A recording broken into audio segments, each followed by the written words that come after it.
Vamos aproveitando essa imagem bonita da natureza. Vamos acalmando as nossas mentes, entrelaçando as nossas almas, para que possamos levar a toda a humanidade a paz necessária que necessitamos nesse momento de evolução.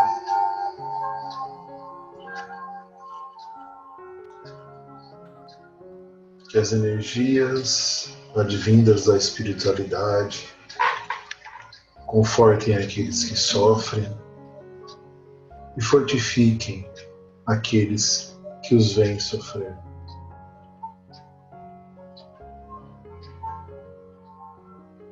Que possamos nos fortalecer como humanidade, como seres em evolução,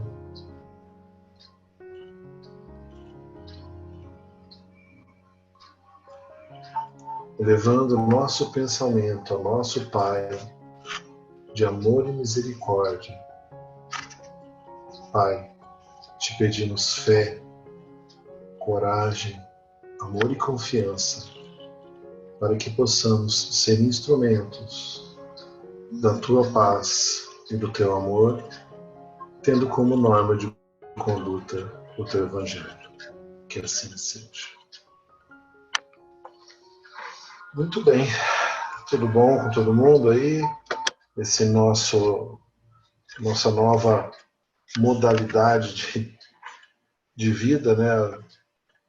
Talvez com essa pandemia que nós estamos vivendo, estamos aprendendo novas formas de conviver, de viver, ok?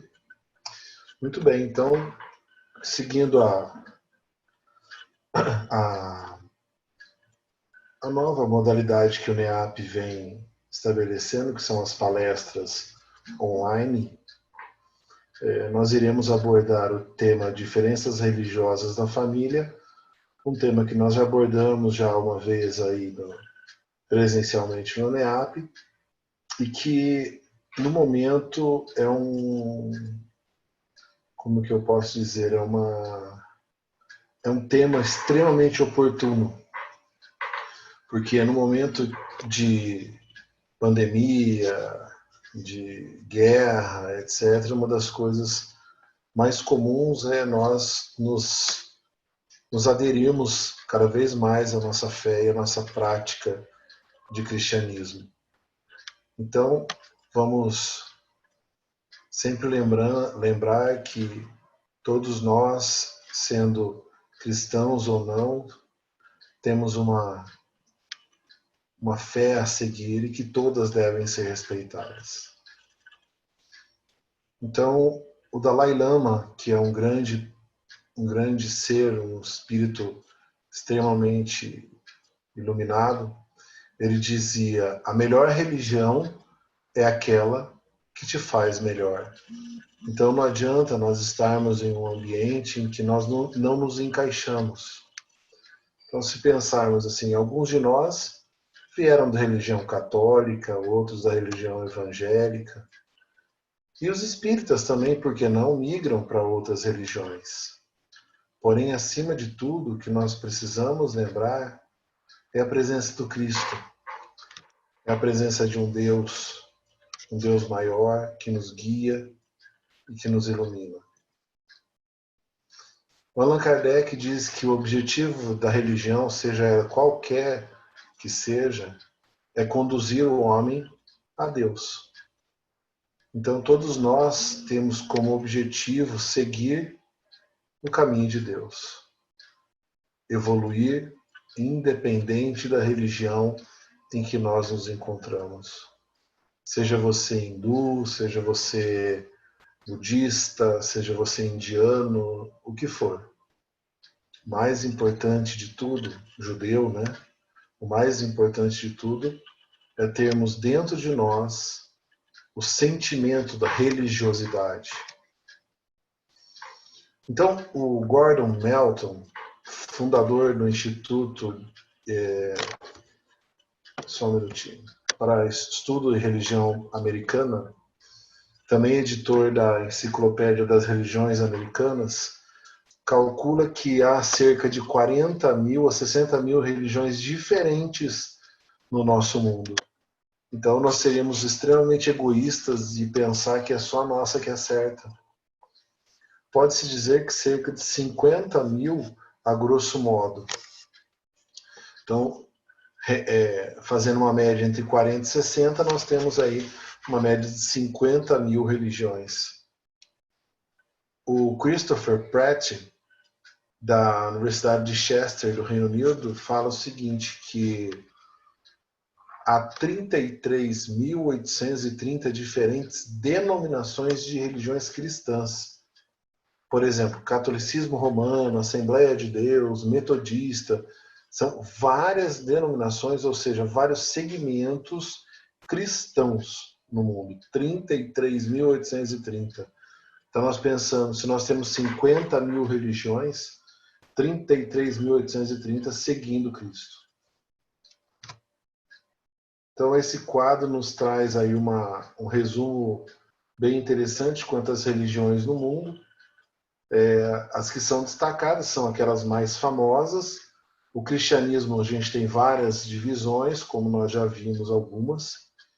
Então, budismo, confucionismo, cristianismo, hinduísmo, islamismo, jainismo, judaísmo, febá, sikhismo, taoísmo, então até Umbanda, União do Vegetal, pastafarianismo, tem um monte de religião, né?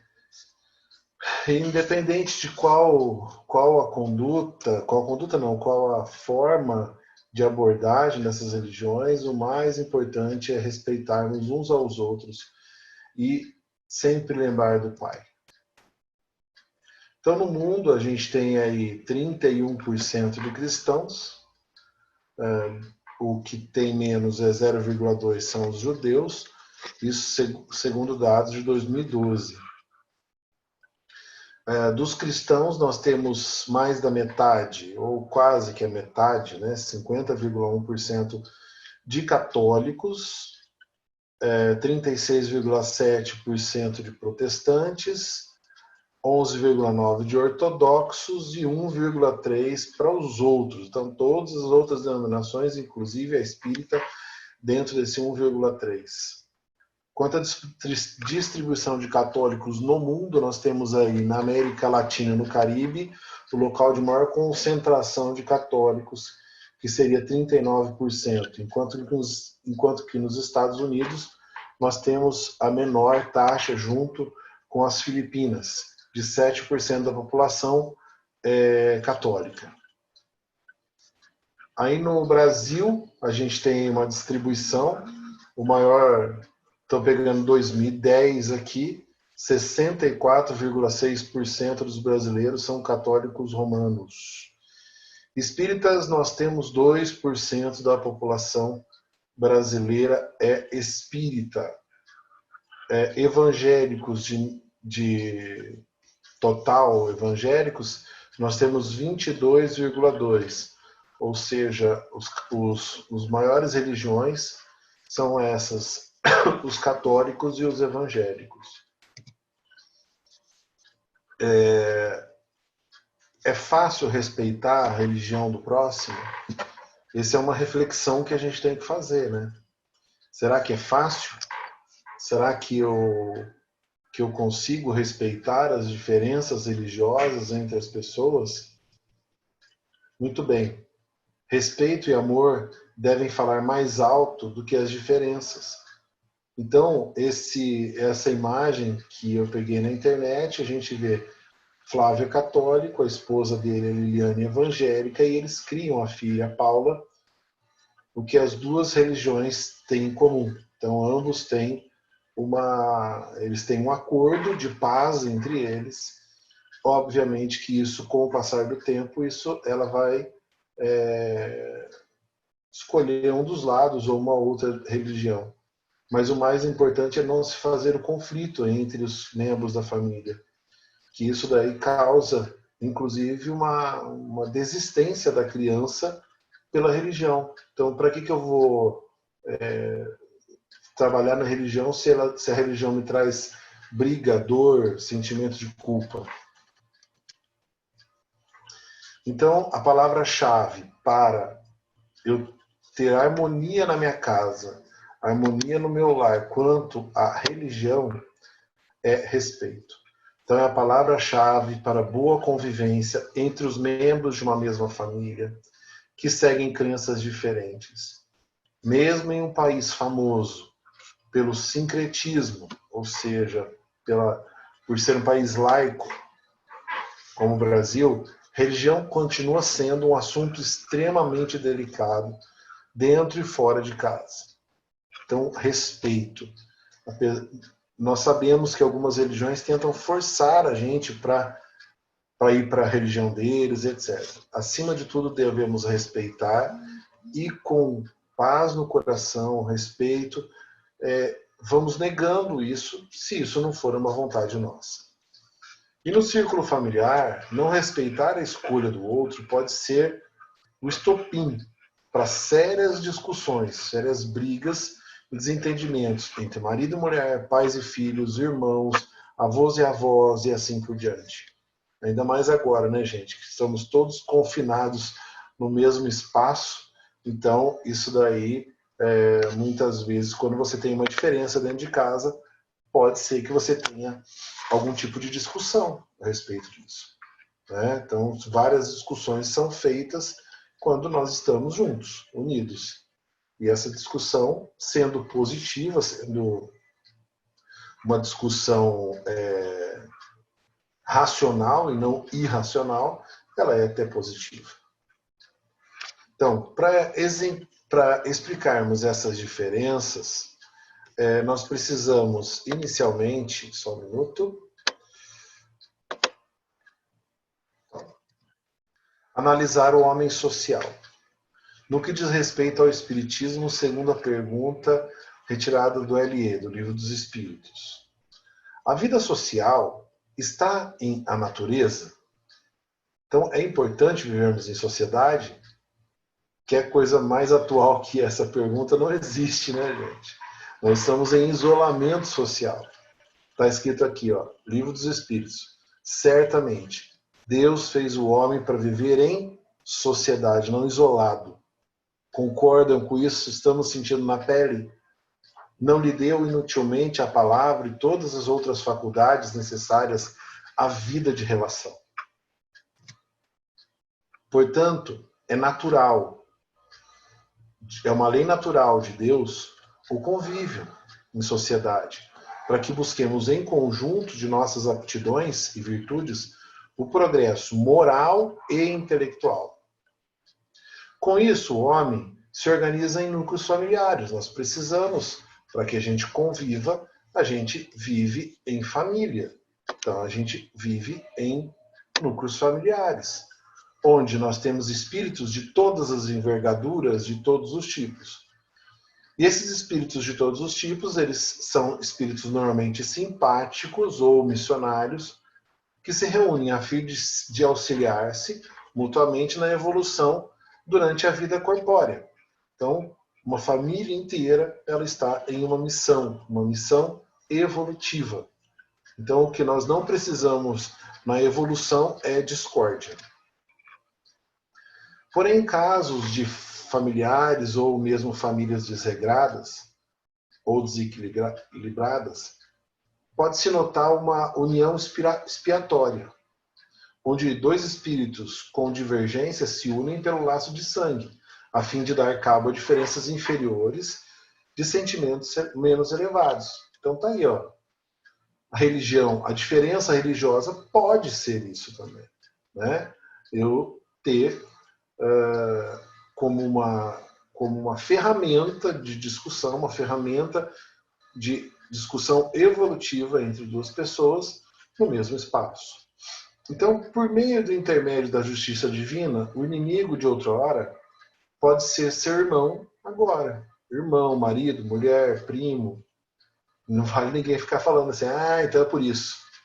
Esses casos normalmente se devem a situações que se repetem em muitas encarnações, obrigando que uma maior proximidade entre os espíritos seja estabelecida a fim de que se depurem. Ou seja, somos espíritos que estamos em choque? Somos. De outras vidas? Sim. Então vamos reencarnar juntos e vamos superar as nossas diferenças para que a gente possa evoluir juntos. Ok? O que encarna numa família, sobretudo como parentes próximos, são em sua maioria espíritos simpáticos, então na maioria das vezes, ligados por anteriores relações, que se expressam por uma afeição recíproca na vida terrena. Mas também pode acontecer que sejam completamente estranhos. Isso pode, né? Principalmente nas reencarnações compulsórias. Estranhos uns aos outros, esses espíritos afastados entre si por antipatias igualmente anteriores, que se traduzem na Terra por um mútuo antagonismo, que aí lhes serve de provação. Então vem para essa encarnação, ele vem para essa encarnação para poder diminuir esse antagonismo entre os dois, mesmo não tendo um compromisso anterior. Então vamos ver aqui sobre um videozinho sobre as diferenças religiosas, né?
Muito bem. Então tá aí, ó, os conflitos familiares, espíritos diferentes vivendo no mesmo ambiente, né, com valores diferentes. Isso daí é um exemplo da diferença dentro da família. A religião pode exacerbar isso aí. Não são os da consanguinidade os verdadeiros laços de família, e sim os de simpatia e de comunhão de ideias. Ou seja, nós temos aqui um convívio com pessoas que que estão aqui propostos a fazer conosco a evolução, os quais prendem os espíritos antes, durante e depois de suas encarnações. Segue-se que dois seres nascidos de pais diferentes podem ser mais irmãos pelo espírito do que se fossem pelo sangue, né? Então pode atrair-se, buscar-se, sentir prazer quando juntos, ao passo que dois irmãos consanguíneos podem simplesmente repelir-se, conforme se observa todos os dias. Problema moral que só o Espiritismo pode resolver pela pluralidade das existências. Não é isso? Então, às vezes você não tem... esse daqui parece meu irmão mais do que o meu irmão. Ou esse meu irmão não parece meu irmão, né? Que coisa, como somos diferentes. Porque não é o DNA que vai fazer nós seguirmos moralmente uma coisa ou outra, e sim a nossa evolução espiritual e moral. O Espiritismo é uma ciência que trata da natureza, origem e destino dos espíritos, bem como de suas relações com o mundo corporal. Então, o Espiritismo está ali para mostrar para a gente o que é e o que não é realidade. O que está correto, o que não está, por que eu passo por essa situação, por que outra pessoa não passa, né? Então, o Espiritismo se dirige aos que não creem ou que duvidam, e não aos que têm fé e a quem essa fé é suficiente. Ele não diz a ninguém que renuncie às suas crenças para adotar as nossas. Não está escrito em nenhum lugar. Fala assim, converta um católico ao espírita, converta o evangélico ao espiritismo. Né? Não. O espiritismo ele quer conquistar aquela pessoa pelo coração, pela razão, pelo coração. Né? É nisso que, consequentemente, com os princípios da tolerância e da liberdade de consciência que professa. Então, a doutrina espírita, ela tem essa tríplice aliança aqui, essa tríade. Ou seja, o espiritismo é uma religião? Sim, não deixa de ser, por que não? Então ele sublima. Ele é uma filosofia? Muito. Então, os aspectos espirituais, o espiritismo, ele vem já de longa data sendo estudado pelos filósofos, grandes pensadores. E também ele é uma ciência. Por quê? Porque para que uma informação seja divulgada no espiritismo, normalmente nós temos que ter a comprovação daquilo lá. Então, existem metodologias bem definidas, com quantos médiuns, quais médiuns, que nós podemos dar aquilo como uma comunicação ou não, por exemplo. Levando-se em conta essas informações, então, estaremos, para efeitos desse estudo, considerando o Espiritismo como sendo uma religião. Então, temos a religião Espiritismo. Podemos ainda justificar nossa posição, levando em conta que se trata de algo institucionalizado, conforme se vê no seguinte gráfico divulgado pelo órgão da Administração Pública Federal. Está lá, ó. Então, nós temos o dado do IBGE de 2010 e está lá, religião espírita. Então, nós temos ali a religião espírita como sendo caracterizada como uma religião. Então, está aqui, ó. Da religião espírita, nós temos, dos grupos de religião no Brasil, nós temos ali por exemplo, uma porcentagem maior com com o grau médio e superior, ou seja, ela está bem relacionada com o desenvolvimento intelectual do ser humano, mas isso não é, um fator que deixa a religião como uma coisa positiva, não, ou melhor que as outras. Isso nós nunca poderemos falar. Antes, então, de avançarmos a um ponto que julgamos muito importante. A quem devemos atribuir a responsabilidade pela educação religiosa? Pergunto. E aí? A quem? Quem que é responsável pela educação religiosa de nossos filhos?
Então, olha a responsabilidade que nós temos na evolução de nossos filhos. Poderemos dizer que nós somos tutores deles, em outros casos eles são nossos tutores, né? Então a importância de nós guiarmos na religião os nossos filhos. De todos os institutos sociais existentes na Terra, a família é o mais importante, sem dúvida, do ponto de vista dos alicerces morais que regem a vida. Está em vida e sexo. A família permanece como um educandário de elevado significado para a formação da personalidade e desenvolvimento afetivo, mediante os quais torna-se possível ao espírito encarnado a aquisição da felicidade. Está em constelação familiar. Ainda em constelação familiar, nós temos a seguinte afirmação. Essa orientação religiosa pertence aos pais, que desde cedo deverão falar aos seus rebentos sobre a paternidade divina, sobre o nosso grande Pai, sobre Deus. A sua misericórdia, o seu amor, como uma fonte geradora de tudo quanto existe. Então, Joana de Ângeles nos orienta nesse sentido.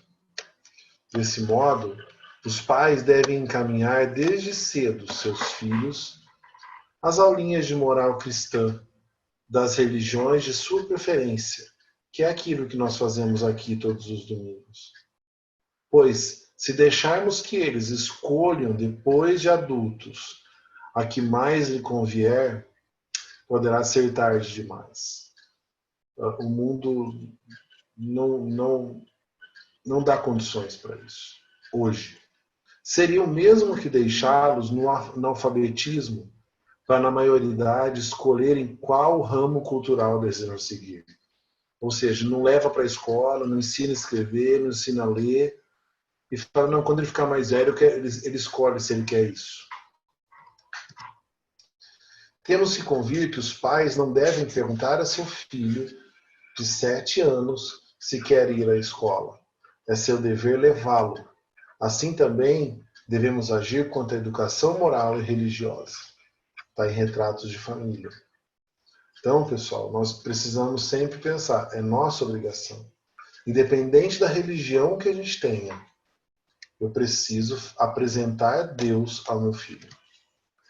Acredita-se em pelo menos 5 situações nas quais se pode enquadrar cada um dos pais que formam o casal. Então, vamos lá. Os dois têm a mesma religião. Essa é a maneira mais fácil de abordar o assunto religião em casa.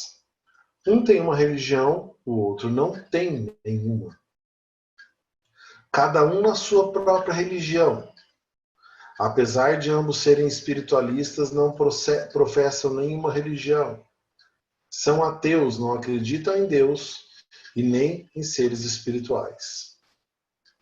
Engraçado que muitos ateus, você fala para ele, então, que bom que você fez ele. Ele é ateu, mas fala, graças a Deus.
Importante. O outro é do jeito que ele é. Levando isso dentro do nosso coração, a gente consegue começar a exercitar não o ódio, como ele disse, e sim o amor, e sim a tolerância. E a família deve ter uma religião, de preferência, é claro, uma só, para que todos possam participar juntos. É mais gostoso, é mais quente a participação. Se tiver mais de uma, vão ter de aprender a se respeitar, a conviver fraternalmente com as divergências. Então, óbvio, em outras encarnações talvez tenhamos uma mesma religião. Se o pai for de uma religião e a mãe de outra, será de fundamental importância que haja o diálogo para se escolher qual deverá ser a religião do filho. Nós devemos, ao lado da educação formal, realizar também a educação espiritual da nossa família. Como o Espiritismo, para nós, é a doutrina mais nobre e eficaz, é justo que encaminhemos os nossos filhos, se para a gente é importante, afirmando que enquanto eles estiverem sob as nossas expensas, participarão das atividades espíritas como nós participamos, ou como nós deveríamos ter participado. Quando vocês adquirirem a maioridade, farão da sua vida o que aprover. Está ali, Divaldo afirmando isso. Porém, talvez em vidas anteriores eles tenham participado ativamente e positivamente de uma outra religião que não a nossa. E vem dentro, vem impregnado no campo mental dele, no espírito dele, que nessa encarnação ele vai continuar com essa religião. Vai continuar simpático a ela. E quem somos nós para forçá-lo a sair disso? Nunca esqueçamos que o sentimento de religiosidade, que é muito mais importante, esse sim é importante na formação dos nossos jovens. O que significa religiosidade? É trabalhar com os princípios cristãos no dia a dia, não somente no centro, não somente à vista dos outros, e sim no nosso dia a dia. Então tá lá, ó, religiosidade, qualidade do que é religioso, e tendência para os sentimentos religiosos, para as coisas asgradas, conjunto de escrúpulos religiosos ou de valores éticos que apresentam certo teor religioso. Está lá no dicionário.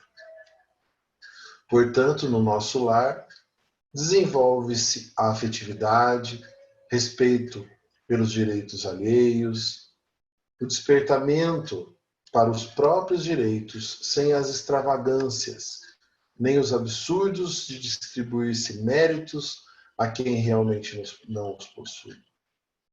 Esse grupamento familiar, no entanto, não é um resultado casual de encontros apressados no mundo físico, né?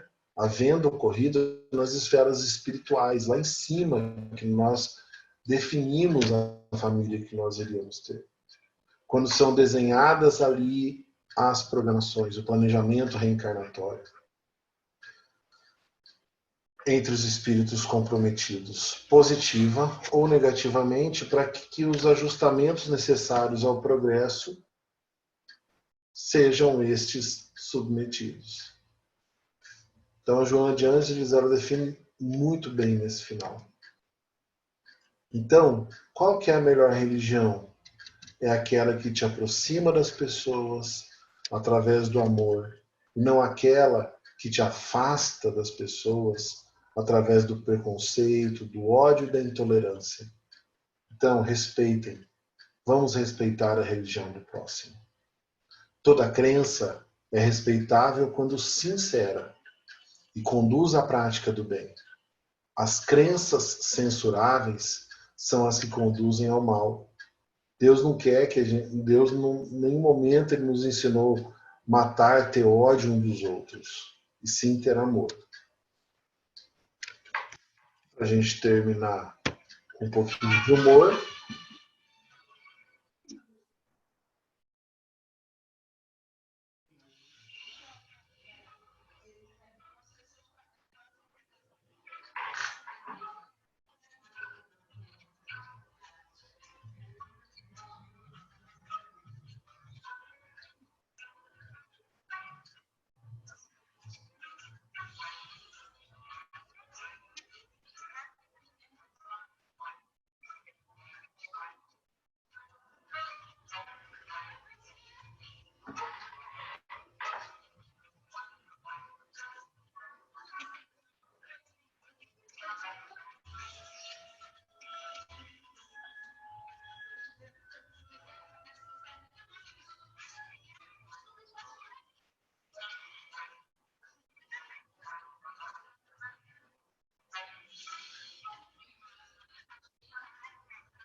Então é isso, pessoal. Só um minutinho. Espero que vocês tenham conseguido acompanhar direitinho aí pelo site e que possam ter aproveitado o melhor. Que Deus abençoe a humanidade, que tenhamos aí a cura o mais breve possível, é assim que nós acreditamos. Um beijo, um abraço.